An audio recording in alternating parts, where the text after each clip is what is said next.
สัพเพกาเมจารุเปสิริคารตเตจันตาริเกวิมาเนทิเปรานิจักเมตารุวนาคาเนอารามาวาตุมิเขเตภูมาจยันตุเทวาสราธราวิสเมยกันทพนากาทิทันตาสันติเกยังมุนิรวัจนังสาทโวเมสุนันโตธรรมสวนาการโรอายัมหทันตาธรรมสวนาการโรอายัมหทันตาธรรมสวนาการโรอายัมหทันตานะโมตัสสะภะคะวะโตอะระหะโตสัมมาสัมพุทธัสสะนะโมตัสสะภะคะวะโตอะระหะโตสัมมาสัมพุทธัสสะนะโมตัสสะภะคะวะโตอะระหะโตสัมมาสัมพุทธัสสะสุนันโตพนโตเตวะสังฆาโยดูพังลาดูรามุเตปตาพงผืดดาเขตคงไข่พงมาญาโยมมาราเรื่องร้ายจาตุโลกเลยยศตั้งสี่เต้าอาดงคารธรณีนุจจานาตังอามาตมูนักปราชญ์ไหนหนังสือเมียดไม่ตานทำบุญแจงเจตังเทวดาหมู่สองสักตังอารัก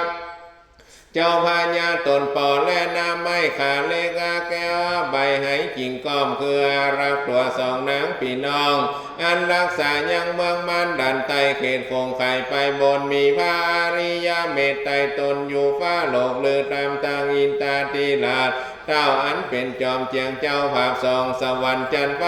การาชสูงสุดเขตตั้งเต้าวิเศษและมหาพรหมโสธารัสารมเลี้ยงเราขึ้นไปกราบพากันตีนาวมยมมาราชสองเต้าอันนาเล็งหลืบดาวแดนดินสัพพาคุดนักน้ำนาคานากินอสุราอสุรินไปต่ำใต้ปาโตนุจจานาคนางธรณีสาลีจอมมาเจียงอาเจ้าเจียงขานผู้ค้าตั้งหลายญาติน้ำหมายตานนางยอมมารับเอาหันตั้งสัตตากุมพันกันทาปายาตังอาลักและมาเหสีไปต่ำตายอาเวจีสิทธิราชเต้ายมพิบาลจาตุโลกตั้งสี่องค์ขานจอมเจียงเจ้ารัชเจ้าองค์อินอมรินเจ้าฟ้าตัวตั้งกรมโสรัสสาแผ่ทาราบถึงพญาผมหลอดจันฟ้าจื่อเนวะสัญญาย่อมือ10 นิ้วขึ้นตั้งวางเกี่ยวกายเกษาขอจงจากไข่ตัวติป้าตัวลาดแล้วไข่มองแก้วเยาะย่องขาบวันตีป้านมก่อนอันจุรีวิวันไวเพื่อจะขออนุโมทนานาตานแล้วขอเชิญมวลหมู่ศรัทธาเจ้าเข้าสู่อนุโมทนาตานเพื่อมาเป็นสักขีพยานให้แก่ศรัทธาผู้ข้าทั้งหลายที่ได้เฮือตานในที่ข้ากาลาบันนี้ซึ่งกุศลผลบุญแห่งเจ้าก็เงามุลลัดศรัทธาผู้ข้าทั้งหลายจูคนเพียงแต่ดีลีสาธุสาธุกาสาขาแด่พระติรัตนาตนพันแผ่วพระเจ้าแก้วทั้ง3ประการส่วนนั้นจะในวันนี้ก็เป็นวันนี้สลิโสปามังกาลาอันประเสริฐล้ำเลิศยิ่งกว่าวันและยำตั้งหลายเป็นวันอังคารเหีย30 เดือนธันวาคมตรงกับเดือน4เดือน2ไตรขึ้น11คำพำว่าได้พศพุทธศักราช2568ได้ตัวปีก็เป็นวันดีเตียงแต่นิลีบัดนี้ผู้ข้ากิตนายังเจ้าก็เงามุลลัดศรัทธามายามีผู้ใหญ่ประพันธ์นางานิชการคำทองพร้อมด้วยลูกหลานทุกคนก็เรียกว่าเป็นเจ้าก็เงามุลลัดศรัทธาเรื่องนั้นมาหมายมีได้สกุลทำนางแสงอาดาสุกอาดองพร้อมโดยลูกหลานญาติพี่น้องทุกคนก็เรียกว่าเป็นเจ้าก็เงามุลลัดศรัทธาเรื่องนั้นมาหมายมีนายโสพลกิจอุดมผู้ช่วยกันนกวันสมปานพร้อมด้วยลูกหลานญาติพี่น้องทุกคนก็เรียกว่าเป็นเจ้าก็เงามุลลัดศรัทธาเรื่องนั้นมาหมายมีนายพิพัฒน์ชัยกัมมาทองนางสาวจิราภาส่งข่าวพร้อมด้วยญาติพี่น้องทุกคนก็เรียกว่าเป็นเจ้าก็เงามุลลัดศรัทธาเรื่องนั้นมาหมายมีนายสิริพงษ์ นางยานาก่อนปู่ที่ปีกพร้อมด้วยลูกหลานญาติพี่น้องทุกคนก็เรียกว่าเป็นเจ้าก็เงามุนรัตศรัทธาอย่างนั้นมาหมายมีคุณครูณวัดกำทองคุณนาคูการพิจฉาขอนำชัยพรพร้อมไปโดยพ่อแม่ญาติพี่น้องทุกคนก็เรียกว่าเป็นเจ้าเขาเงามุลลัตศรัทธาเลี้ยงนั้นมาหมายมีนายปัทวีรัตนวงศ์นางสาวสุภาพรสมปานพร้อมไปด้วยพ่อแม่ญาติพี่น้องทุกคนก็เรียกว่าเป็นเจ้าเขาเงามุลลัตศรัทธาเลี้ยงนั้นมาหมายมีนายชยานนท์นางสุดารัตน์สุขสมัยพร้อมไปด้วยพ่อแม่ญาติพี่น้องทุกคนเขาเรียกว่าเป็นเจ้าเขาเงามุลลัตศรัทธาในเรื่องนั้นมาหมายมีนายประทมนางงานงงานรักสุขทองพร้อมไปด้วยลูกหลานญาติพี่น้องทุกคนก็เรียกว่าเป็นเจ้าเขาเงามุลลัตศรัทธาพร้อมมาด้วยศรัทธาอุปธรรมบรรณาไก่บันไก่วันโตวันออกขอกในหนเหนือเจ้าขุนมุนนายใจหญิงผู้ว่าเท่าผู้หนุ่มจูโวจูคนก็เรียกว่าเป็นมุลลัตศรัทธาที่ได้มาทำบุญทักษิณานุปทานนาคิดครบว่าหลอบร้อยวันก็เพื่อเจ้าพร้อมใจกันอุทิศส่วนบุญกุศลไปหายังจิตตาดวงวิญญาณของแม่ใหญ่รวยสุขทองแล้วก็มีกาสันทาสัมมานาแต่งาหางดาหามายังทำบางงานยังงาทำผูกหนึ่งชื่อว่าทำนิพพานสูตรและพระปิตาจีวรังอายาปัตตังและของถวายเป็นนาตานาหิยามาประกอบด้วยมากาเมียงผูนปูยามุงบอนสลีผ้าห่มเสื้อผ้าพรพร้อมไปโดยของกินของใจอุปโภคบริโภคไปนาก็ได้น้อมมาถาปนาพร้อมมาแล้วก็เพื่อจักเนบน้อมมาถาปนาถวายให้เป็นตาน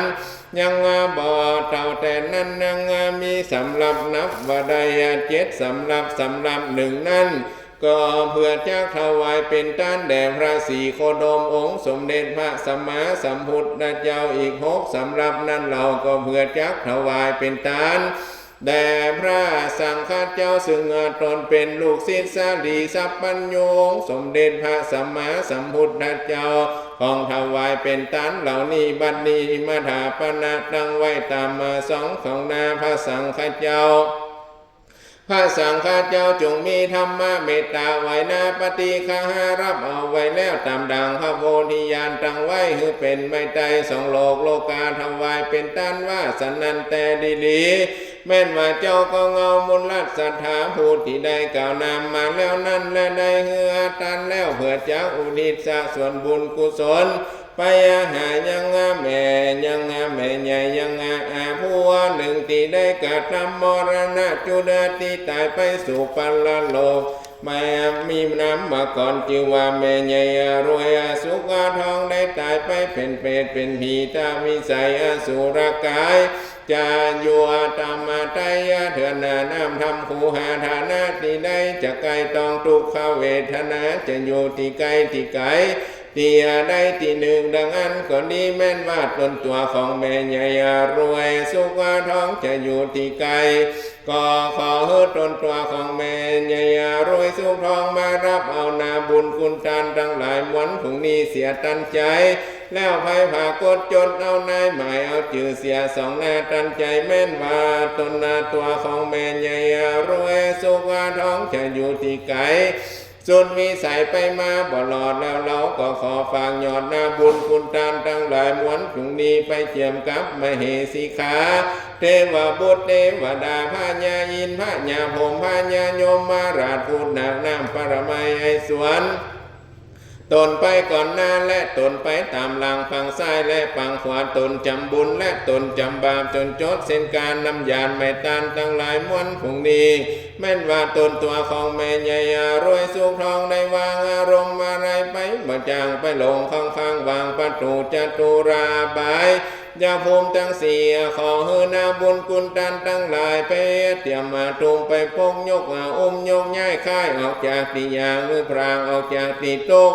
ขอเฮือตนตัวของแม่ใหญ่รวยสุขทองได้ถึงสุขแม่นว่าตนตัวของแม่ใหญ่รวยสุขทองได้ถึงสุขแล้วก็ขอเฮือตนตัวของแม่ใหญ่รวยสุขทองได้ถึงสุขยิ่งกว่าเก่าร้อยเท่าพันปูน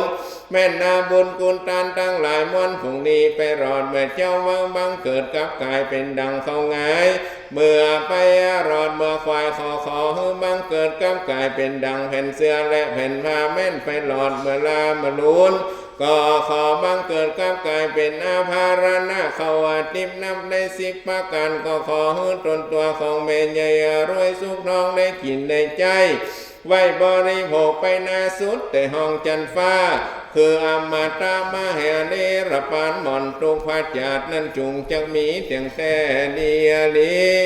บัดดานี้ผู้ข้าเจ้าโออากาศเวนาดันตามบทบาทบาลีว่าอิมานิ